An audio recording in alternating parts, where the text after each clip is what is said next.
On October 9th, 2025, I traveled to Mill Valley, California to watch Metallica Save My Life.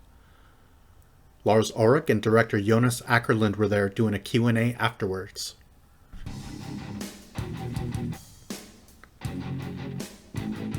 Here I am heading towards the theater.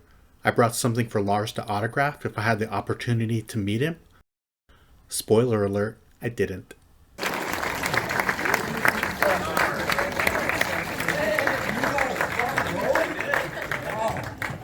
How did you get front row? Have you been here for like a week? Were you watching every movie? Did you see Knives Out 3 last night here in the front row too? I saw Valentina. Okay, all right, okay. Hey everybody, thank you. Martin, thank you Zoe. Great to see everybody. God, I've stood right here like at least 10 times before. Like Mark and Zoe were saying, Metallica has a long history with this festival.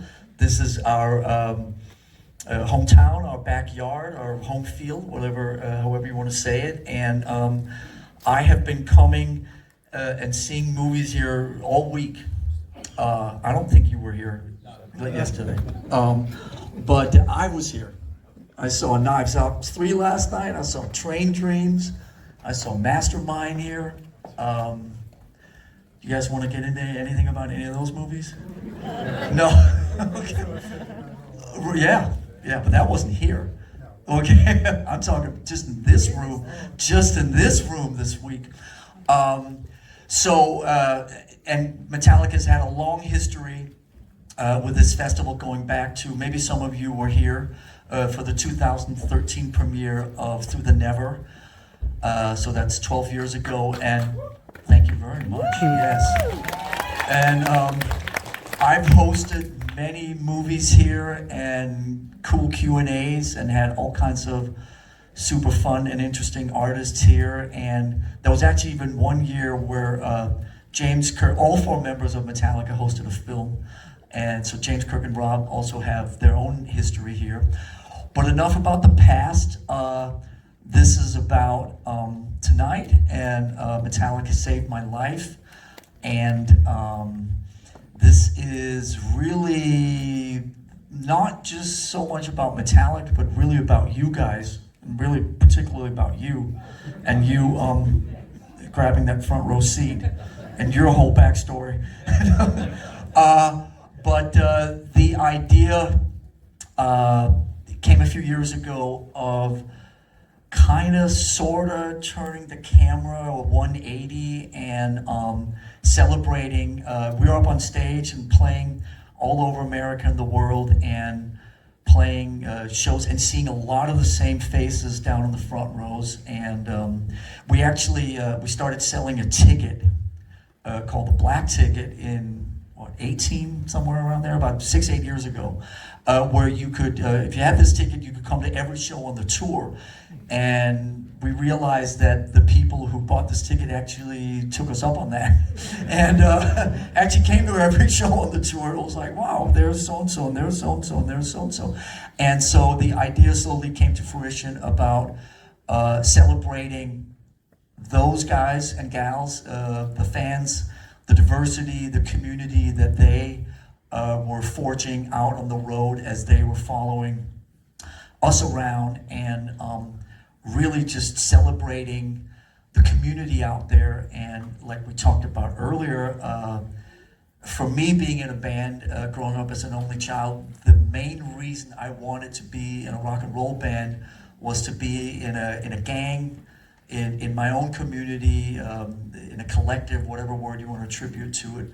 So just hearing all the stories, and then getting into the backstories of all these wonderful fans that have followed Metallica around, and what their stories and who they are, and why they're doing this, seemed like a great idea. And this is now where I turn it over to this wonderful man who I've known for coming up on 30 years.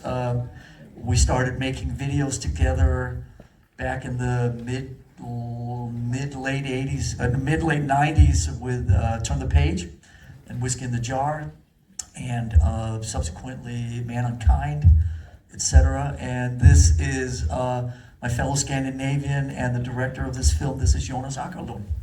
Thank you, Mark. Well, and thank you, Mark and Zoe, for having us. This is awesome, really cool place. I don't want to talk so much about the film, you got to see it. I just want to thank Metallica for trusting me with this very personal and important movie. And, James, Kurt, Rob, and Lars, I love you guys. This is awesome. So I really shouldn't talk, we should just watch the movie. There you go. See you in a couple hours. We're gonna go watch another movie, and then we're gonna go watch a preview of Knives Out 4, and then we'll be back for Q&A after. See you guys. Thanks for coming out. Thank you. That way or that way? That way. Enjoy.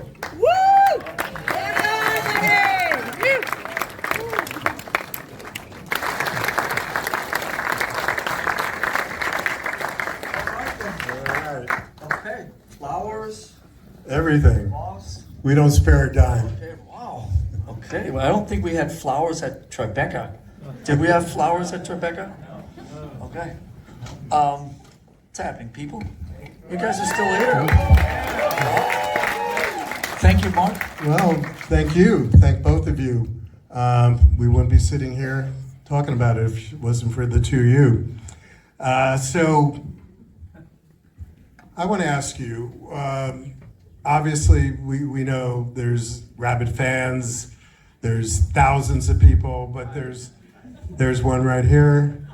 Where's Camilla? Oh, there you are. Hey. Hey. So But- I got that light right there. Yeah. That's it.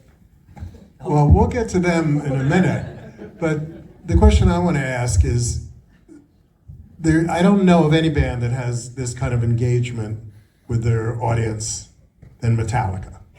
So what do you think? And Jonas, what have you learned as well of working with them for 30 years? The both of you attribute that to. We know the music and all the other things we're thinking of, but why do we see this reaction here? You want to go first? You want me again? I guess the first thought that comes to mind is because we are fans, and that will always be part of who we are. So when I see these guys out in the front row, that was me and still is me. Whether it's music or whether it's film or whether it's any kind of other creative endeavors or art in general. But we were just talking at dinner 5 minutes ago about seeing Deep Purple in 1973. Actually saw them twice in 1973. And seeing all these bands around Copenhagen, Thin Lizzy and Black Sabbath and Rainbow and Sweet and Slade and Status Quo and blah, blah, blah. And I was the guy that somehow ended up outside the Plaza Hotel in Copenhagen next to the main train station waiting for Richie Blackmore or Phil Lynott to try to get their autographs. And whenever anything has spoken to me, appealed to me, fascinated me creatively, I've always wanted to try to get close to it. And so I think the answer really is that all of us, and Kirk, Rob, and James all are like-minded in that sense, and I think all of us really just so identify with the fans and the people that are out there because we're just the ones up on stage, but we're all the same. And ultimately,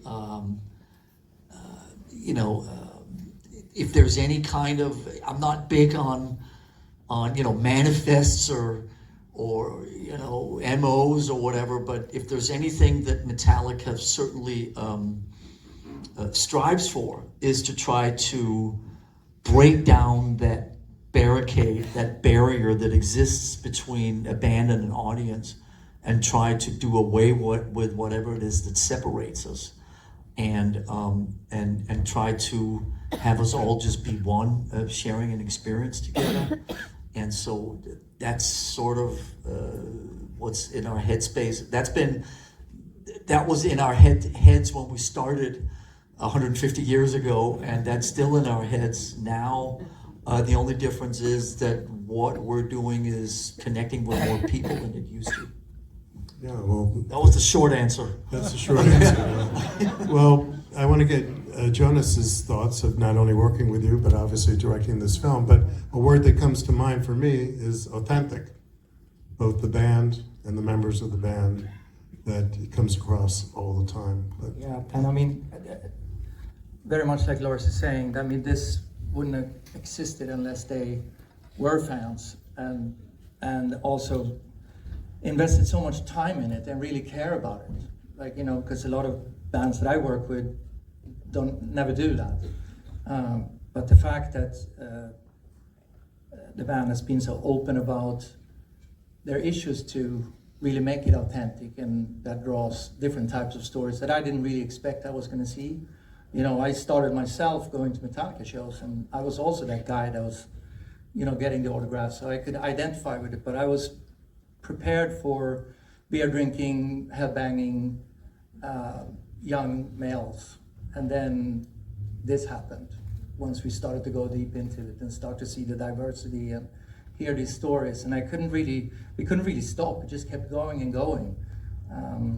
yeah, we didn't see the 9-hour version though. But Yeah. I think do we have time? We've locked the doors from the outside, and guess what? Yeah, we're gonna have a sleepover here in Mill Valley.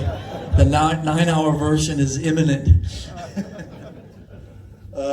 So let me ask you about this too. Over these nearly, or maybe more than 30 years, what has changed? Has there been a change in terms of the fans, other than more, as you mentioned, but in terms of how the relationship is with it?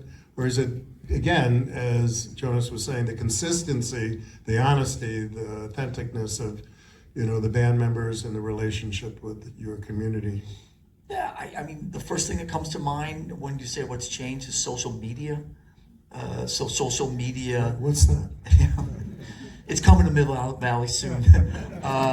But you know, so obviously now, you know, so 20, 30 years ago, if you played a show in Dusseldorf, then nobody outside of Dusseldorf would know what the set list was, other than the 10,000 people or 20,000 people, whatever, that would show up at that gig in Dusseldorf. Now, when you play in Dusseldorf, 5 minutes later, everybody in the whole world knows what's going on and what you're playing. And so, in some way, the whole world becomes your audience in that sense, not just the people in Dusseldorf. But obviously, social media it helps identify, and then is a tool in the community, and you saw in the film how it helps people connect, and it helps share and meet up and all this type of stuff. That's the first thing that comes to mind. I guess if you're talking specifically more about the fans and circling back to the sort of 30, 40-year-old cliche of the 16-year-old male, long-haired guy banging his head against the stage, as you guys can see, that particular, narrow depiction of a Metallica fan is just decades long gone. And we're so proud to have the diversity, in every sense of that word, age-wise, gender-wise, and all the rest of the different the categories that comes into. And it's really cool as people and fans grow with us. And we obviously, in our early 60s, have fans that have been with us for 40 plus years and are in their early 60s, but more and more younger people. And in the last 2-3 years, I can tell you that the amount of younger people coming to Metallica shows and experiencing Metallica for the first time is continuing to grow, literally scaling. And so 10 or 20 years ago, the amount of young people, and that has something to do with, you know, the algorithms and, you know, so there's a whole, I mean, you can sit and try to intellectualize all that for hours in terms of when you're a 12-year-old and then you go into a deep dive and you find Black Sabbath and you find Deep Purple and you find this and that, and then, you know, it's crazy, but certainly technology has a lot to do with it, and it's a great thing that 40, what are we doing here? 43 years, give or take, right? That it just actually still keeps reaching more people. It's amazing. It's like It's such a great. mind Must fuck, just yeah. feel amazing. Because it's really good. Yeah. Maybe we can turn professional one day. So, we'll see. Maybe we'll Try to get it right. do this full time one day.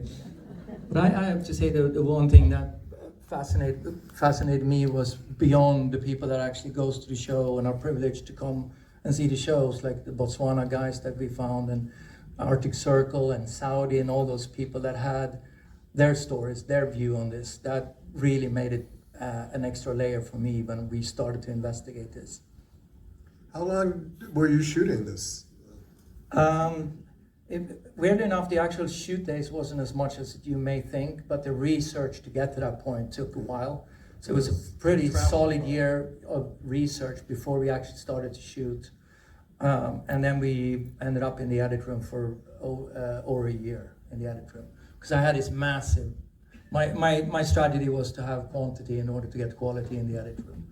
And it was probably the easiest elevator pitch I ever heard when I first heard about this.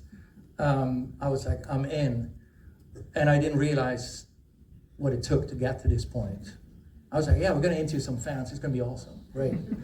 But then when I started to investigate and found these sidetracks and found all these interesting stories, that's when it really happened. And in documentaries, we write our script in the edit room, so we had all this footage, and then we had like this hidden backbone, which is the kind of like the chronological order of Metallica, where we started in the early days and went all the way up till today. So we knew that, but then we can just like added all the gravy on top. Well, it's incredible. I know there's a lot of people in the audience who may have questions, and we have a really terrific mic runner. You guys are so quiet, I gotta say. Compared to Tribeca 4 months ago, people were just screaming through the whole thing. You guys are all very polite. Very Mill Valley. Thank you very much. Anyway. Before we get to the questions, is there anything you guys want to say specifically?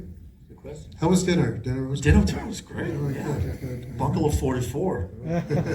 Almost any one of the appetizers can be made vegan, just in case you were wondering. I know you were wondering that. So now you know. Okay. We have Zoe Elton in the house, who has offered to take questions from the audience here. I see a lot of hands down here and some in the balcony. Okay, put your hand up high so I can see. Here Hi. we go. Let's start over here. Okay. Hi, you guys. Congratulations on the documentary. I'm from Chile, and I saw that Chile was present. Chile! Ah! Amazing. So I want to know, how is your relationship to the Chilean audience? Because it's a really special energy that we have. So how was that experience for you guys playing in the Antarctica too? Well, Camilla up here in the front row, who was in the movie, she's the chapter head of every single person in Chile that appreciates Metallica. So she represents all the, how many million are we talking? 17 million. The 17 million Chileans are represented tonight through Camilla.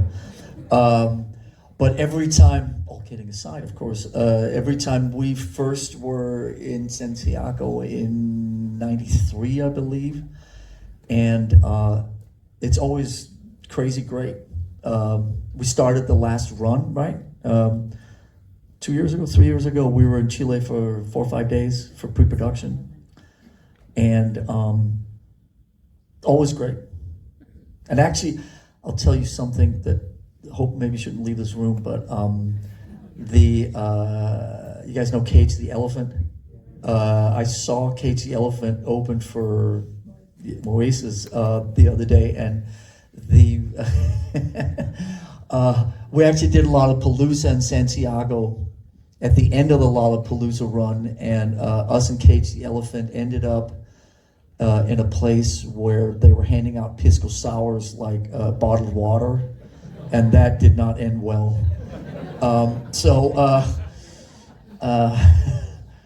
I don't know why I just went there, but anyways, the short answer again, yes, Chile and Santiago is always very much appreciated, and please give my best to everybody back there that Camilla doesn't know. Okay, our next question. Next question is in the balcony. Hi everyone, my name is Evangelos. I'm seeing the documentary for the second time, and I enjoyed it the same way I did the first time. Thank you. Are we going to see a physical copy at some point, and will it have extras? I think the two words for it, director's cut. They'll start with a 9-hour version, and then there'll be a 7-hour version or 5-hour. Mark, how many versions? As many as we want. There you go. Where did you see it? In Santa Clara. Okay, was that the same cut? No, that's a long one. That's a longer one. So you've already seen two different versions. You want to? Yeah, well, there's a lot of footage. Yeah. a lot of great stories. There really is, and it was like, yeah, it was hard to kill your dog. At one point, you may see a version where you wish you were seeing the 9-hour version, just to keep it on the short side. There's a lot, and we're maybe one day we'll show all of it in real time, Yeah. unedited. Yeah. No. Just that's okay. Anyway, Next question is up Yeah. here. A follow-up to this one. My name is Tomek. I'm here locally from San Francisco, originally from Poland. When Some Kind of Monster came out, documentary 20 plus years ago, that movie also was accessible in independent movie theaters, small theaters like this. And there was something that was, from what I remember, happening in many different countries in the world. Is there something like this being planned as for this? Because I think that the audience is going to agree that it would be worth showing, not on the plastic little thing, but true, real atmosphere, like movie screening, like right now. Plastic little thing. The intention at this point is to get this out in theaters all over the world, hopefully first or second quarter of next year. The person you should really talk to about all this is that guy sitting there, Mark. Right? Theaters Available for 9 hours. after the theaters at some point next spring, right? That's what we're doing? Okay. I'm just the drummer. We're coming over here, and then we're going to come down the front. Let me see if I can pass this down. I think we're going to be able to do this. Okay, here you go. I was struck by how touching the film was, and it seems like emotion might be one of the things that people really bond with you about. And I was wondering if you guys think about that consciously when you're playing and when you're writing. Well, thank you for that. Yeah, I think as we get older and you realize that more of your life is behind you than in front of you, and also this gentleman was talking about Some Kind of Monster. You know, on the other side of that experience 20 years ago was the first time that we were maybe confronted with a different set of dynamics and sort of the possibilities that all of it could go belly up. So I think as we get older and we've all in various ways, each of us tackled the issues and the demons that all of us face individually and to a degree collectively, we're becoming more and more comfortable about letting it all out there, and transparency. You were kind enough to use the word, Mark, authenticity. So we're trying. I sort of visualize it by feeling that if there's a door, we've always felt that there was a door that a portal to share experiences and open the door to Metallica, and I guess I've always felt that door should not be a moving target. It shouldn't be like closed when there's something unpleasant and wide open when it's all super cool or whatever. That door should be as open as possible for all the time. But certainly as you get older, I think we get more and more comfortable with being transparent and letting all that out in the music and the songs and the way we connect, in all the different ways with our fans and our audience. Thank you. Okay, there's a question over here.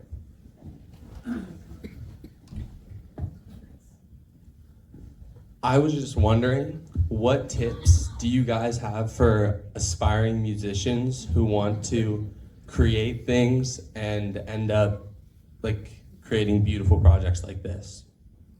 Well, thank you.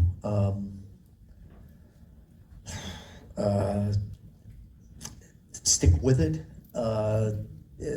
Focus. Certainly, the 10,000 hours thing is something it comes up in my head. You got to put the time in. There are many different ways you can put the time in. It could be in book form or at the receiving end of teaching or whatever, but you can also literally play guitars or drums or whatever you're doing and listen.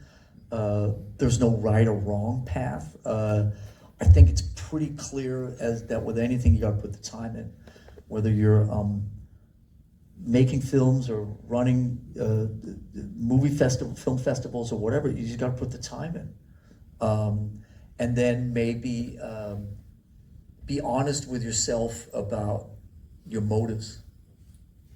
There's no right or wrong motives. Do you want to play music because the passion burns inside you? Do you want to play music to get famous? Do you want to play music to get wealthy? There's nothing wrong or right with any of it, but don't bullshit yourself what your motives are, if you know what I mean, because that will also lead you to wherever it is you want to go with probably fewer forks in the road or fewer obstacles. Camilla, you keep raising your hand. You can shout your question. Yeah. What? Zoe's gonna. Let's get Camilla, and then we have two people over here. Okay. Waiting, so, All right. Yeah. Hang on, no one's going to be able to hear you. Hello. What Jonas was All saying. the way from Adelaide, Australia. Right. Yeah. You guys think you have a long commute home? Okay. Oh, I got to go to the city. She's got to go back to Adelaide. Okay. Thank you. Sorry. I've seen this movie 5 times, I think now. 3 different cuts, I think. How hard is it for you to make a new cut every single time? Because for me, I watch this movie every time and I cry. Today I didn't cry, which is good, because I feel like I'm accepting what I'm seeing. It's a part of me now, this movie as well, So how hard is it for you as a director to leave things out or include more things when it's already a very solid piece of work? Yeah, I mean, it's as long as the result is, staying as powerful as we want it to be, it's fine. I always knew going into this that it wasn't going to be a lot of stories on the edit room floor. I miss them and I love them. Nothing is on the floor because it's not as good as the other stuff. It's just the balance and getting it right. And we're trying to listen to notes and feedback and take all that in and try to understand what it is we're doing. So it was a little bit of a test run, that first run with a slightly longer version, and we learned from that, and that's how we kind of like just move forward with it. So, but just knowing that some of this footage is going to be seen later it's a good thing for us. So none of it was waste of time. But it's also like very fragile at this point. It really is like a card house. Like you move one thing and a whole section could just fall apart. It's really fragile. So we're doing it with, we're very careful when we do it. So that's my job, to keep my eye on that, make sure it doesn't fall, because we're also blind to it because we've seen it so many times. So that's kind of my job. I'm a director, but I'm also an editor, and I always say to the people I work with, a good thing with me as an editor is that the director is not around, because I know how to let go of that and become the editor. But it is a really fragile process, and I've seen it fall apart many times. You reach a point where it is at the best, and then you continue a little bit more, and then it starts to go downhill.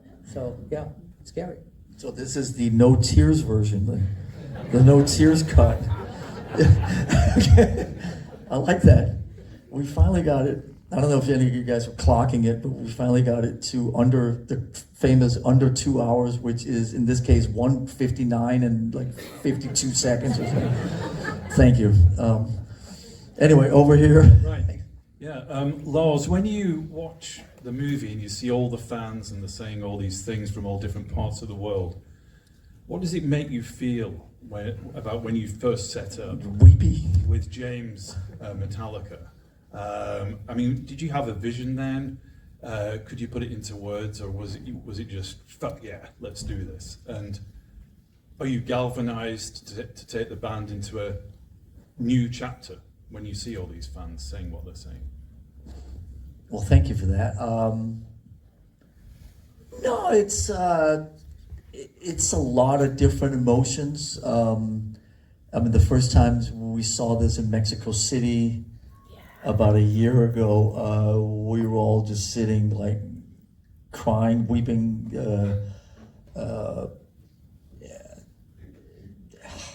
proud.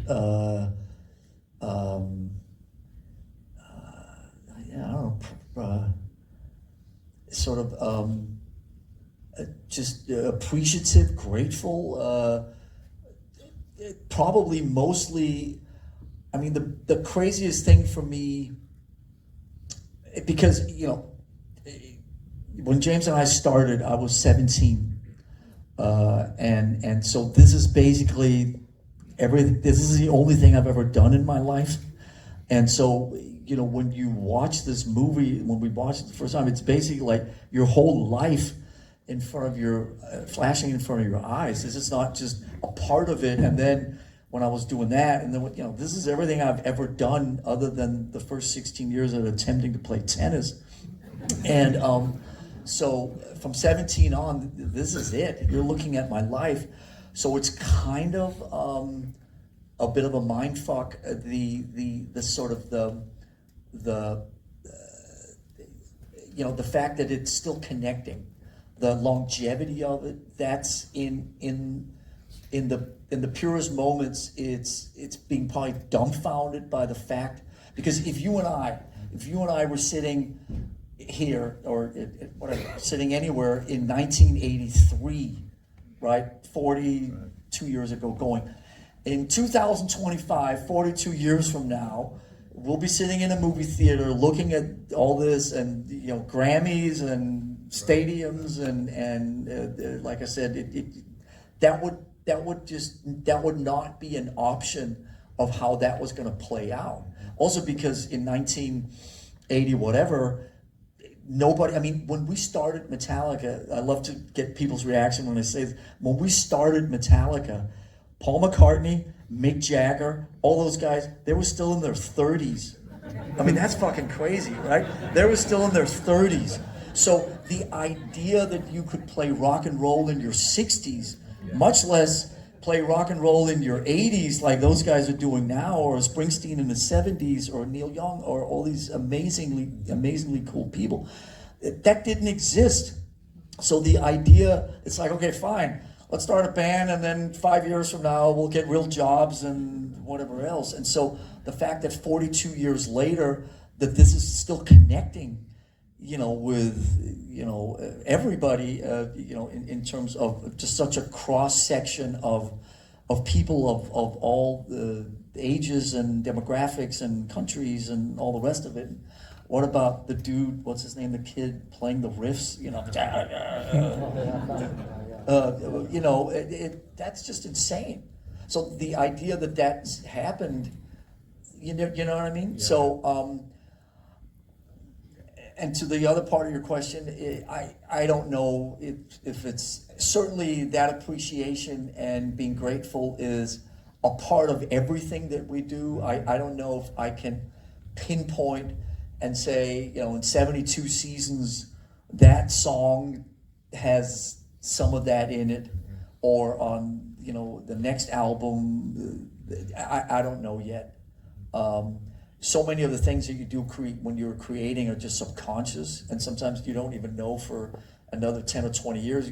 You'll connect some dots later. But I'll keep your question in mind. Thank you very much. Thank you. Okay, so I know we've got a lot more questions. I'm going to ask Lars you to choose a couple of people, but I know there was someone here. Wait, you and I have already Zoomed. And let's get here. Hang on. I'll get to you. You'll be the button. You'll be the button. Go ahead. You want to go? Right here, and then we'll go there. Oh, okay. How are you, Lars? As somebody who loves cinema like you and that whole medium of storytelling, how close were you to the narrative and the editing process? And then kind of follow up for Jonas, how open were you to any kind of collaboration like that? Well, thank you for that question. I'm hovering,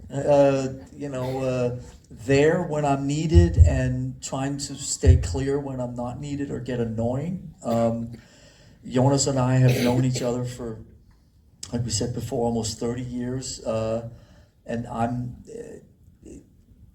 very in awe of him as a filmmaker, the other projects that he's done. When I saw his first movie, Spun, it literally blew my head off. And I would encourage anybody here to check it out or see some of the Prodigy videos or any of the stuff that he's done about the Norwegian, death metal scene. I mean, the list is endless, but so Jonas and I have circled some different creative things along the way, and I've been there giving him feedback on some other projects he's done, and when we've done Metallica projects, maybe I'm the mouthpiece for some of the feedback. So there's always been a connection. Scandinavian brothers in arms, separated by Øresund, and the fact that these guys had 2 TV stations when I was growing up, and Denmark only had 1. So I've sort of, there when needed, and also happy to stay the fuck away when that was what was best. And yeah, it was a little unusual process because we started talking a lot about it, and then they went on tour, and I shot the film. So we were kind of like apart for quite some time, and then we did that first screening in Mexico City. And I'm usually not nervous because I work together, but flying to Mexico City with a hard drive in my hand was scary because we haven't really talked in a while, and that was the first time. And I reminded you guys, this is the first time and only chance you have to get a first impression. You'll never feel like this again. And then we started to work in the edit. And like, to me, going into a project like this, it's no point of doing this unless the band is proud of this film. That's what the whole point of it is. It's not my film, it's really their film and the fans' film. So I have to listen, and I have to translate notes into reality.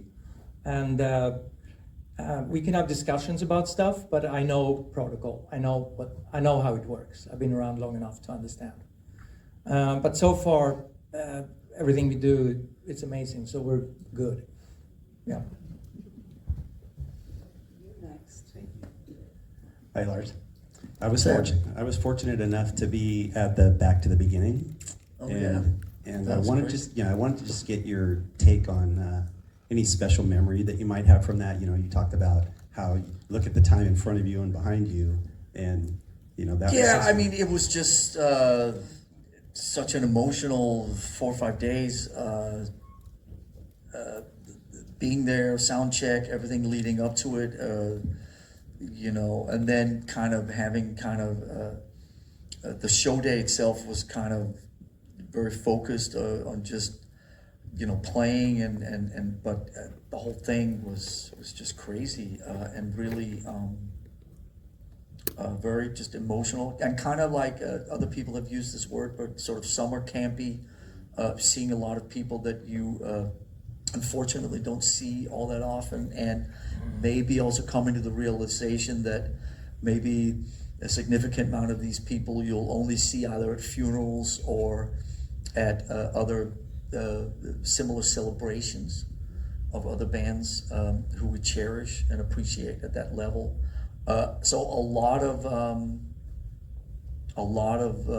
emotion, and but what a great event. Thanks for asking.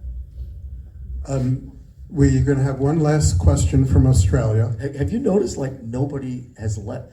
Usually, I know. When I do Q&As, normally, like, people are, like, streaming out what is a very captive audience. It is. Thank you and I value that. And Thank you, yes.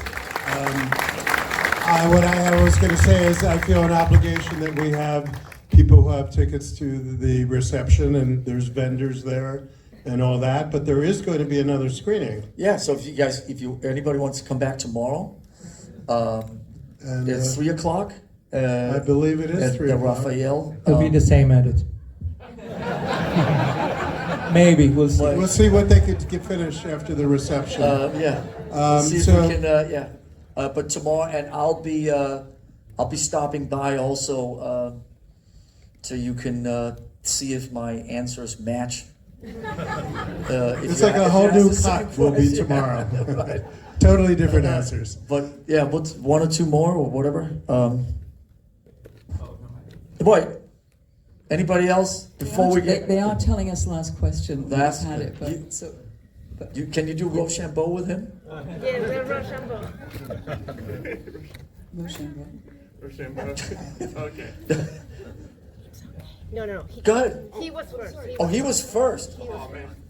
Hey Lars, my girlfriend and I saw you at Santa Clara, and that was one of the best concert dates we've ever had, and I want to say thank you for that. But I had a question for any musician here. Is there anything that helps you maybe deal with performance anxiety before you perform? No, I just want to get on with it. It's like it's the waiting.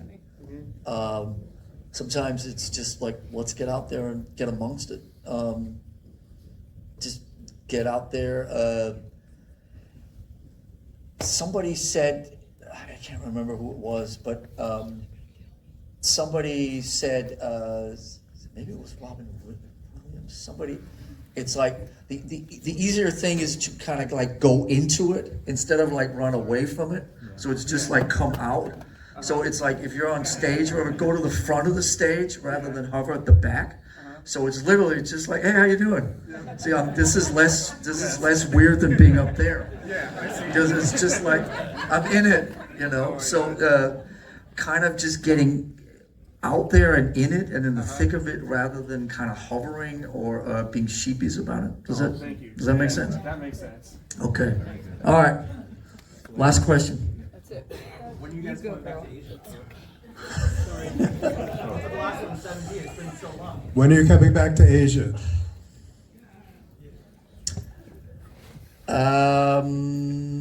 Soon. Tonight? And we end with the shortest answer possible. Thank you for coming out. Maybe come and join us tomorrow at the Raphael at 3 o'clock. All right then. See you all across the street. Yes. Well, I live here. Yeah. How about you? I'm from Mexico City, but I live here. Excellent. Very good. You're a big fan? Yes, but my son is a huge fan. He literally learned how to play electric guitar. with my son.